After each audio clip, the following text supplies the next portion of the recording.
Hey guys, welcome back to Andy's Dinosaur Reviews, and today we are back with another brand new Dino Dream release. The Therizinosaurus has finally released.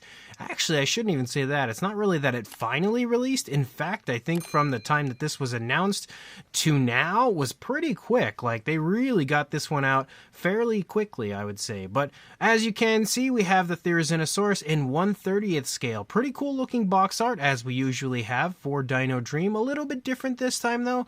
A lot of the time we have kind of like stylized artwork, whereas this time we basically have the species name and then just an image of the model itself. Up here on the top, you can see the Dominion logo, and then if we go to the side, you can see again Therizinosaurus, Dino Dream. Pretty much the same thing over here again, and then if we turn it all the way around, you can now see some shots of the model again here on the other side of the box, and then again another angle of it right there. So let's pop this box open and check it out. So like we usually have, we've got a pretty cool base, which you can see does feature the Jurassic World Dominion logo, and then it's basically just kind of like a white with a nice plastic look. Like you can see it's got a really cool clear translucent look to it. It's a very nice base. You've got the peg, of course, for the Therizinosaurus, but what's cool is I actually have it over here to the side. I pulled it out of the box already, and first of all, it looks super nice. Definitely a very impressive version of the Jurassic World Therizinosaurus, but on top of that, again, the model can actually stand entirely on its own, which is really exciting. As you can see, it stands completely fine, even without the peg, without the base, anything like that. So it does have some pretty good balance, which is definitely a huge plus for this release. But overall, I can honestly say this looks like it might be one of the best releases so far to come from Dino Dream when it comes to the paint apps. The paint apps on this look fantastic the entire way through, and there's definitely a lot of color that's been added to it to give it a nice realistic look, and especially as far as screen accuracy goes, I think they definitely nailed it with this version of the Therizinosaurus. It's also just generally really nice to have a high quality version of the Dominion Therizinosaurus that actually does have the blind eye look, something that everybody for some reason seems to be forgetting. There we go, my camera was definitely not happy about focusing on the head, but you can see when it comes to the head sculpt, it is overall extremely spot on to the way it looks in the film. They definitely captured the likeness perfectly of the head sculpt of the Therizinosaurus, and on top of that, we can see that there's a good bit of variation of color to the face, just like you see in Dominion, again with different variations of greens and blues, and you can even see some slight variations of like yellowish browns and stuff, and there is actually a little bit of pink there kind of around the eye if my camera focuses there in that area, which is pretty cool. And that blind eye look again just looks so cool on this model. It looks really nice. We can see the texturing of the face looks really good as well, even up here in the beak. The beak has a little bit of like a satin shine, so it kind of has like that keratin sort of look, which I also really like. We can see the nostrils up there, again the blue kind of leading up and over the top of the head right there, kind of basically running along the eye area up toward the snout, and then we have some kind of like fine feathers, it looks like, sort of here on the lower jaw moving along, and again more variations of color with browns and greens and tans and stuff in that area as well. We do have the mouth sculpted in an open position. Once we kind of lead over here and look inside, first of all, we can see all of those tiny teeth in there are sculpted very nicely and painted very nicely. We've also got the tongue, which is sticking up currently, again, with the dinosaur letting out a vocalization. We can see that nicely kind of sticking up there on the inside of the mouth. And I love the fact that there is even a little variation of color there to the tongue. Looks like it's been hit with a nice wash to definitely amp up the detail. And if we turn the dinosaur kind of upside down so we can get a nice look inside the mouth, we can see the detail throughout the inside of the mouth looks great. Even a little more variation of color inside the mouth. Nice pinkish tones. Nice little satin shine it looks like we have in there. We can see the teeth onto the inside of the mouth on the upper jaw as well, sculpted out and again painted, which looks really nice. And then when you look at it from the opposing side, again, you can see honestly it looks so good from every angle. They really did a great job. And again, we have that blind eye look from this side as well. As we lead up here into the top of the head, you start to see the feathers pick up a little bit more impressive feathering leading along the back of the head. We can see variation of color as we do have like a very dark gray bordering bordering on a black, but there's a little bit of a lighter tone added right here, as well as the red kind of beginning to pick up sort of spotting as we lead down the neck, and obviously becoming more impressive as you lead further down. We also have some gray feathers, like light gray feathers, picking up here in the side of the neck, as well as we transition down to a different variation of gray for the underside. And then you also have like a striping effect, like a red striping effect moving down through the throat, as well as like some greenish tones and grayish tones. There's just a lot of variation of color moving down in that area. The paintwork on this is actually so nicely done. As we lead down, we have all sorts of wavy feathers, very emu-like, again exactly as we see in Dominion. And then when you look at it from up above, you can see all of the reddish tones kind of like meshing and mixing here with those darker grayish tones that we have, or like, again, like bordering on like a black, but I think it's more of like a pavement gray. But you have those really vibrant reds kind of leading through, and that right there, that shot looks so cool with all of the different reddish tones kind of leading through the back of the figure. It is really, really well done when it comes to that red coloration. As you lead down into the arms, you do have more of the darker tone leading down. You also have some nice feather detail leading off of the back of the arm, as well as a gray, kind of that lighter gray we see here following along that area of the coloration. We also have some more kind of like mixtures of greens and grays moving along the skin texture area of the arm. We have very nice looking skin texture in that area, and there is also a dark wash that's been applied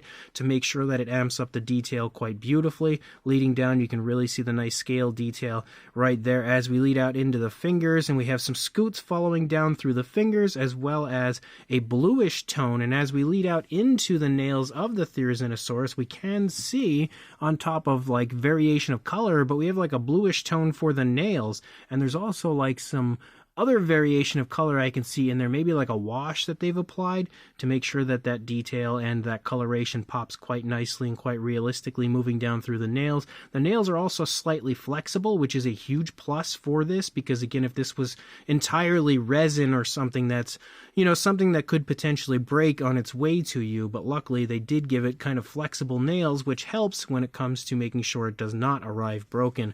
And obviously we can see the underside here of the opposing side of the hand and arm and everything. You've got like the palm of the hand nicely sculpted. You can also see again the nails looking great over there. We have some like reddish tones and stuff popping up there on the underside of the arm. And then as we move back up into the body, again, the feather detail looks so good on this figure. There's just so much when it comes to the wavy feathers moving through the body. Again, more of that light gray down here, and then you've got more of the mixtures of like grays and greens and stuff in the pot belly of our Therizinosaurus. We can even see some reddish and pinkish tones kind of picking up down there. The dark wash, very much so, you know, amping up the detail here on the underside. It looks great when it comes to the skin texture and how good of a job they've done of painting it. As we lead back here into the leg, you can see again kind of the hip bone protruding through the feathers a little bit right there. We can also see some grays kind of leading through, again some more of the darker tones, and then some more light grays down here. And then again we return to the skin texture leading into the leg, kind of leading off of the thigh. We have some more of the reddish tones popping up, some more of the greenish tones and the kind of grayish tones. Just a lot of variation of color leading through, which I think looks really cool. And you can see the knee here in the front of the leg. That almost looks like an injury right here in that spot. Almost looks like it was like scraped and kind of has like an injury to that area of the thigh, which I actually really quite like. But as we lead down, we can see some more nice scale detail. When you get close, you can really appreciate, again, focus camera, there we go, how good the scale detail looks leading down through the leg. You've got the calf muscle right there as well, and you can kind of see like creasing leading down the entire way through, down as the leg bends. And you've also got a little more creasing leading down here into the ankle. We can see the dew claw, which does have a nice genuine sharp look to it. And again, the foot sculpt looks awesome. We also have some more scoots moving down the toes, and again that bluish tone leading down through that area. We've got the nails again hit with the bluish tone and kind of like a wash over those nails. They as well have a nice genuine sharp look to them.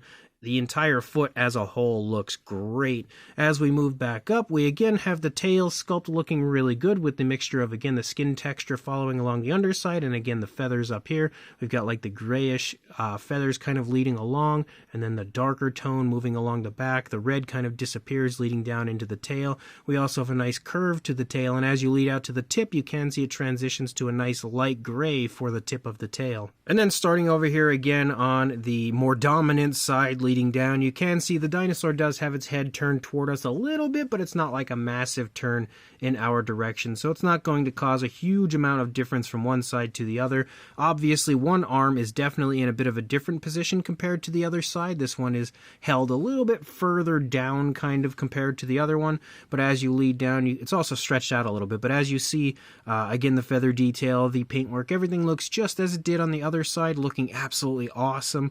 I love the way that the blue is just kind of sprinkled in here, like it's not perfectly running down the fingers. It's kind of like, it's just the way that the Therizinosaurus kind of feels to me, where it's just sort of like erratic, color patterns like we see in the face, where it's just kind of like mixtures of different colors. You kind of have the same thing going on when it comes to the paintwork of the fingers and then the hands and everything leading down. I really like how it kind of continues to follow that theme of coloration. But it looks really nice over here. Again, the nails all have a really nice, genuine, sharp look to them, but they are a little flexible, so they're not like a danger of any kind. Leading down into the stomach, we see a little less of the stomach on this side because the leg is taking a step forward, sort of hiding the stomach kind of on this side. But again, the paintwork, the sculpt work, everything looks excellent over here.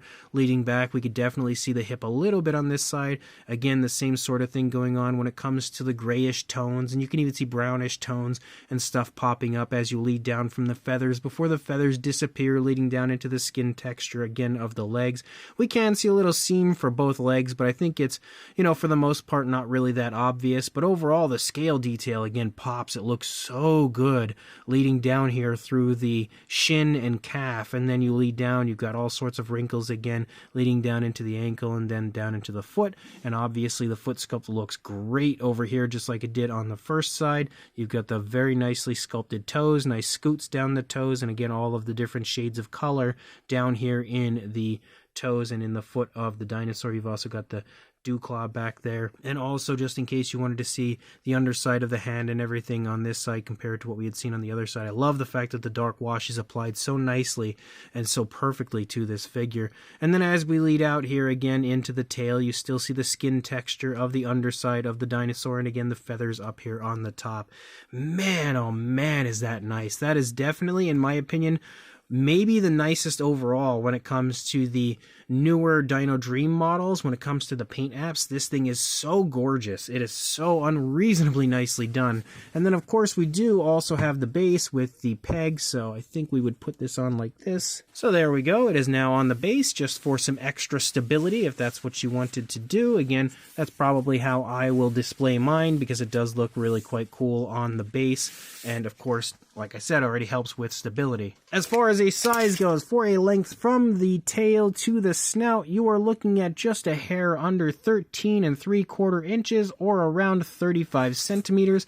And then for a height, the highest point is the head, a little hair over 7.5 inches, but just a hair, or around the 19 centimeter range, again maybe a hair over that. For a size comparison, there is Mr. Papo T-Rex, the Attack Pack Colovosaurus, Robert Muldoon, and the Collect Day Human Being next to our Dominion Therizinosaurus from Dino Dream, and we can see that it's definitely quite large, and as you can also see, it's actually quite a bit taller than Mr. Papo T-Rex, again showing how impressive the size is overall. And then for another really cool comparison, which we are now 2/3 of the way to completing with Dino Dream, we have the Dominion Giganotosaurus here next to the Therizinosaurus, which you can see again what the size is like between the two, with only the T-Rex left now to complete this scene, and that one I think is releasing currently. I believe is either in stock already or about to be in stock with the Lana Time shop. So again, currently waiting for mine to arrive, which will take a little while, but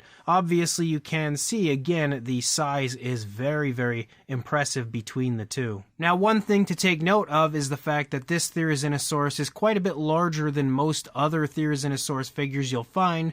First, we have the PNSO version, which is obviously a lot smaller. There is also the TNG version, but obviously, although it's kind of a little bit taller or very close to the same height, the Dino Dream version has a lot more body mass. However, as you can very easily tell, once you head into the Hammond collection, we can clearly see that the Hammond collection version is now a lot larger than our Dino Dream version. I feel like that's not much of a surprise to anyone, as the Hammond collection version is pretty big. We've also got the How Long Good version of the Therizinosaurus, which again we are returning to a smaller model now. And then one final comparison, just in case this was a model you have in your collection already, here is the Nanmu Giganotosaurus next to the Dino Dream, which we can see these as well make a pretty awesome diorama together. So this brand new Dino Dream Jurassic World Dominion Therizinosaurus is absolutely gorgeous and by far one of the best painted models to come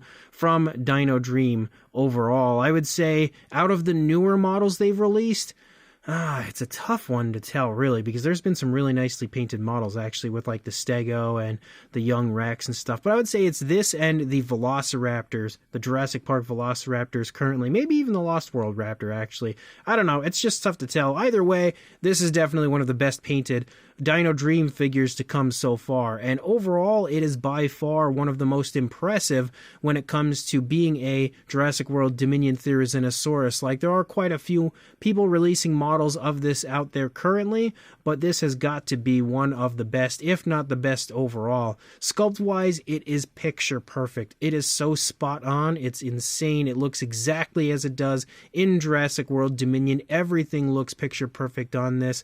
The head sculpt, the way the feathers are sculpted, the skin texture, everything just looks exactly as I recall. The paint apps as well, again, are so nicely done. There's so much variation of color. They've done a great job of adding in washes and stuff to really highlight the detail, and lots of variation of color throughout. Smooth transitions, realistic paint application as a whole. It just looks extremely natural on the figure, and we've got a nice pose for it with the mouth wide open, obviously letting out a vocalization or currently battling the Giganotosaurus. It's got the hands, wide open with those fingers and those claws ready to go, again, ready to stab straight through the neck of the Giganotosaurus, and just overall looking extremely impressive. And then, of course, you've got a nice base underneath on top of everything. So if you are interested in grabbing this and adding it to your collection, I will include a link in the description to where you can do that from Lana Time Shop right now, because that is exactly where I got mine. So make sure you check that link, definitely pick this up, and like, comment, and subscribe, and I will see you in the next review. Thanks for watching.